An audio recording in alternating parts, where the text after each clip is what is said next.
I've just been conducting an interview with Cameron Maxfield. He's talking about the most common aspects of AI software, being the programming language Python, which can communicate with other programming languages, and you can get, say, C++,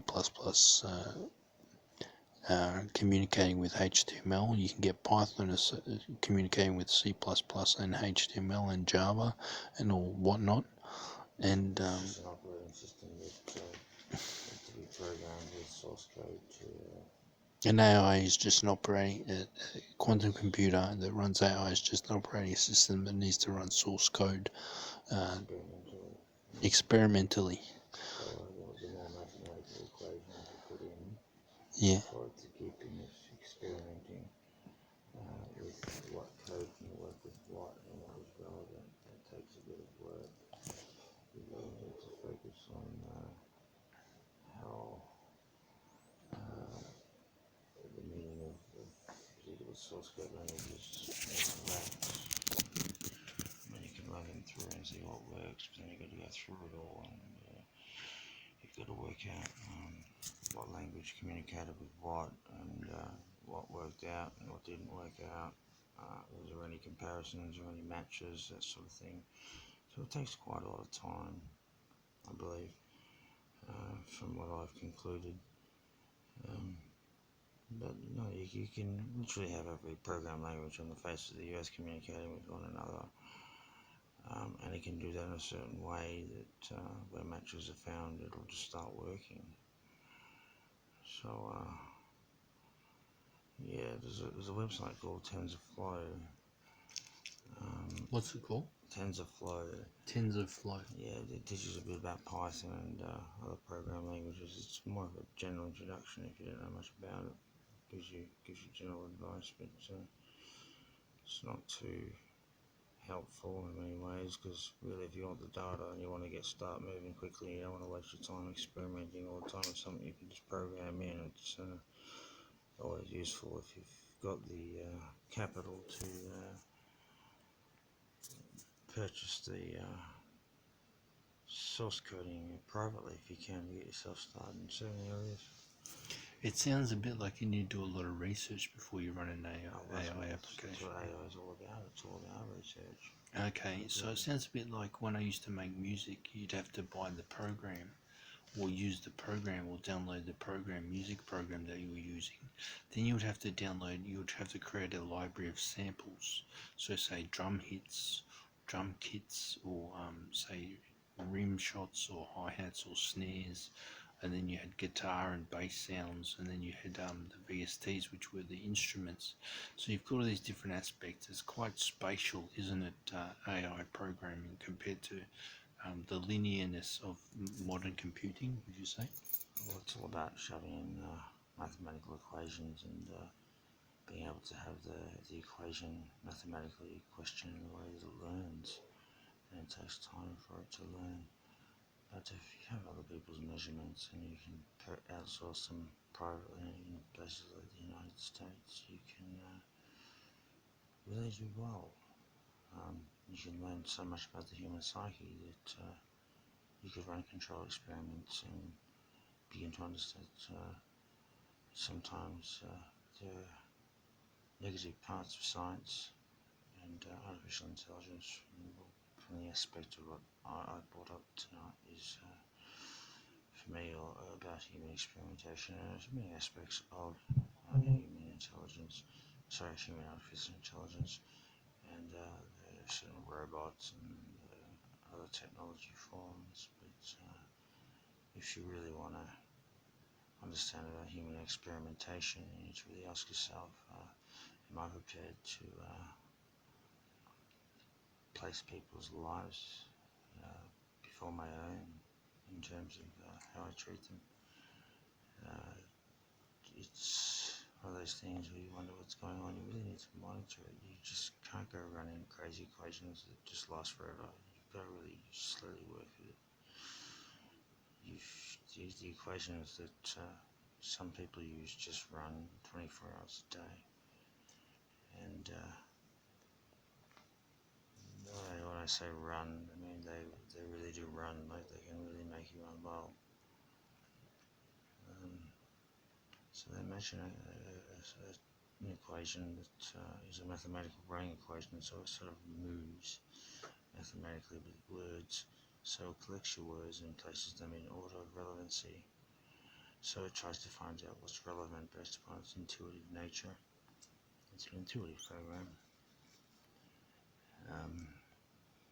Do you think there's a great application for electronics in AI? For example, if you're designing a circuit board and you need to use, say, an LED, light emitting diode, or a capacitor, or a capacitor which is measured in coulombs, for example.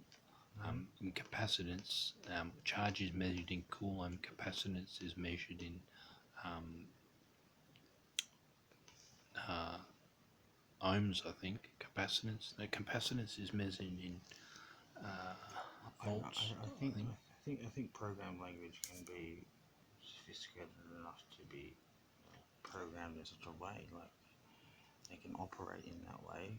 They can certainly detect certain technology faults and whatnot. You just need to know how to program it so you can detect it,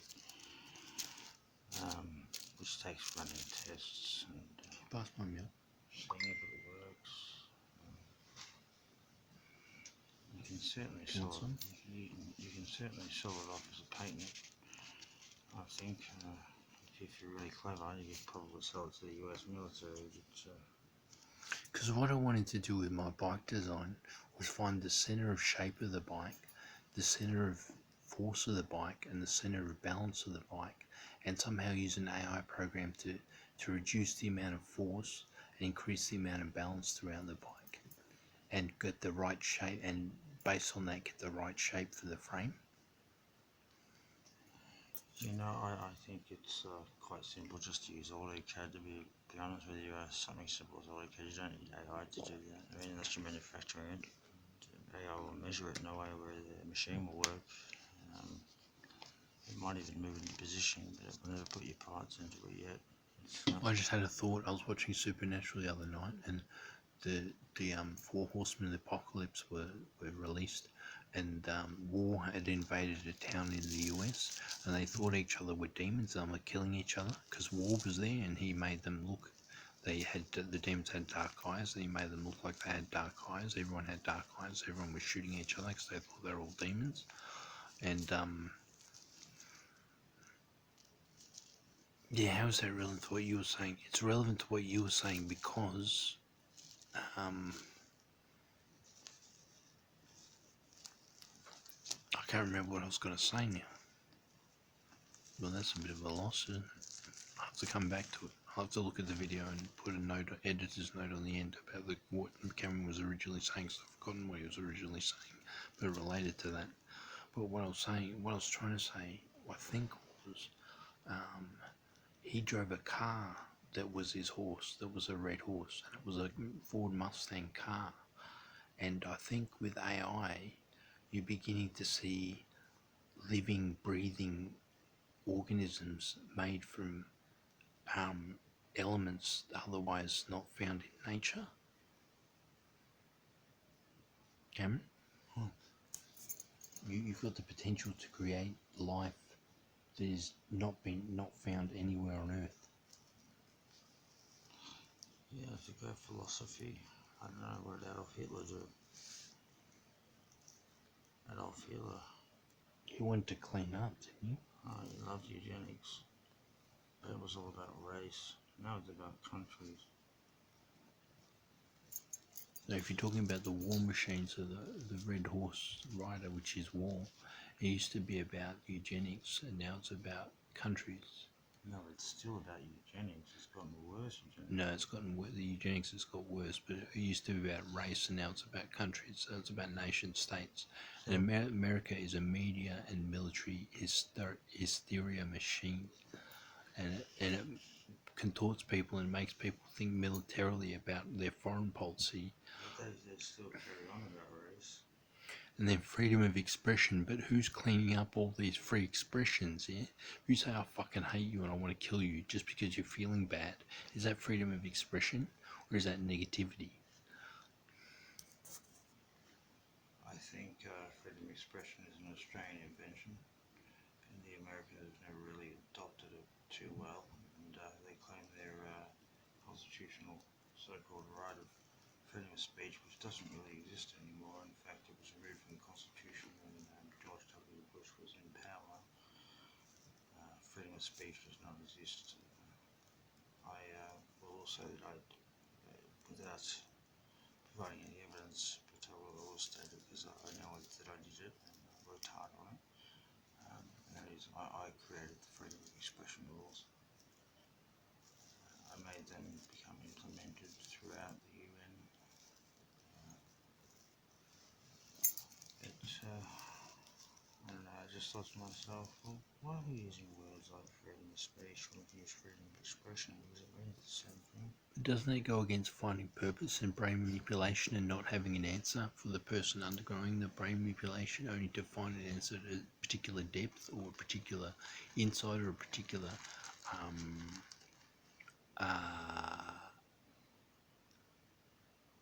what's the word?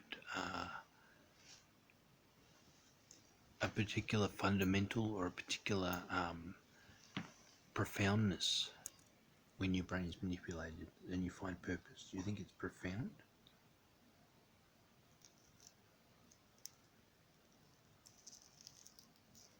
Well, it's professionally found, isn't it? Esoterically, that would be profound. I wondered why myself when I read through the dictionary, read through some history books, and asked myself the question, why was the three-letter word bet placed on the end of alpha before it became the alphabet? Because the Austrians are only English language. They started. The alphabet is Germanic, I've been told by Cameron, which it is. All letters are symbols, were symbols originally, so they all had physical meaning, the symbols and the geometry of the letters, I believe, because Germanic is much more geometric than, say, Hebrew or Latin or probably not as much as Chinese or Japanese.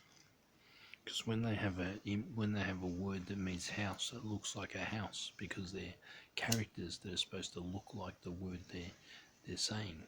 They're like hieroglyphs, and then you've got hieroglyphs of the Egyptians, which are even further, which were pictorial representations of particular things and telling stories through pictorial representations and numbers. And okay, that's the software aspects of AI. We've gone overboard and long at length, but hardware aspects of AI, Cameron. What do you know about the hardware aspects of artificial intelligence? I know the guides and what parts are there that you can order and build it yourself. That's being part of a corporate service that can have someone come out and custom build it for you and get it the way you want it. We're talking about a quantum computer here. You can get people to come out and build it for you. The D-Wave costs $10 million. I believe it's a bit less, gone down in price quite drastically because new things are coming on the market. You can get an 800 qubit built for about 800 grand, man. You get an 800 qubit built for about 800 grand. So it's about 100 grand per, it's about a grand per qubit, yeah? Roughly. So a 2000 qubit would cost you about 22 million, yeah? No, probably 12. 12 million, because that's high end. But I've heard that quantum computers can only actually count to 5 or 6 in the science lab. They count complex equations, Brad. No, like in terms of using the atom to count, because that's what quantum computing is, using the atom to count. I'm not questioning the power supply and how that operates to process information. I'm talking about what's capable of in terms of program language. But you realize all these quantum computers are quantum emulated. They're not, the hardware is not quantum computing. They're not using atoms to count at a quantum level. Well, CNC mill machines do operate at a quantum level. They were manufacturing machines, and they are manufacturing machines that operate as a computer. They're not like your standard computer. But these, like if you look at a scanning electron microscope at metal, you'll see all the atoms are aligned perfectly in a grid, perfect distance, perfect arrangement, perfectness, because they have to be, because they're valent, covalent bonds, and they share electrons, and they almost line up magnetically the same if considered all atoms are equal and exactly the same, like clones of each other. Well, If atoms can be unique, then it's a different story again.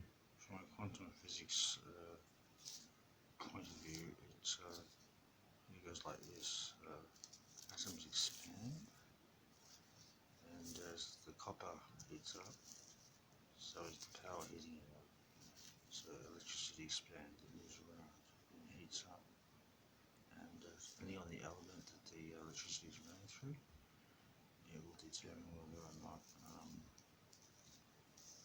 depending on how much power is running through it, basically being determined by how much power the element, such as copper, in terms of quantum computers, can withstand. Have you heard of Project Looking Glass? I can't say that I have. It's a American military time machine, apparently, which they can view any battle in history with objective fact about the outcome and about the people involved in the battle, and view it through alien technology which they've um, recovered from Area 51 as a time machine to look at any battle. It's called Project Looking Glass. It's like Alice through the Looking Glass, and they've sent homeless kids back in time to see how it would affect the future and all this kind of thing. And they've sent staff back in time. I know Belshazzar Dad was looking at Project Looking Glass, and I was experiencing some time shifts and delays and things like that, and I said, you've got to stop this experimenting with Project Looking Glass, because it's not something to be toyed with. And he took heed, and it got better after that. But I believe no one really wants this power, because it's so strange and um, and when loosed, it causes disease and fear amongst the people.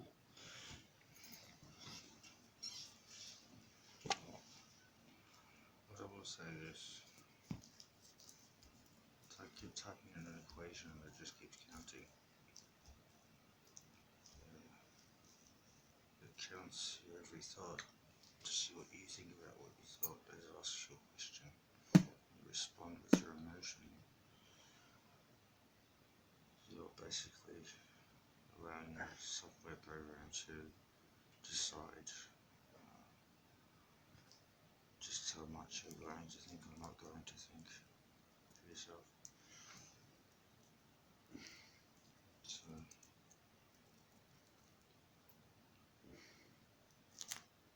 rough. I've heard quantum computing follows more along the lines of Eastern philosophy than Western Christianity in terms of its physics. Well, I wouldn't, but religion taught me.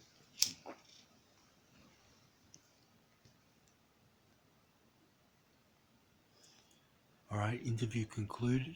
Time 1848.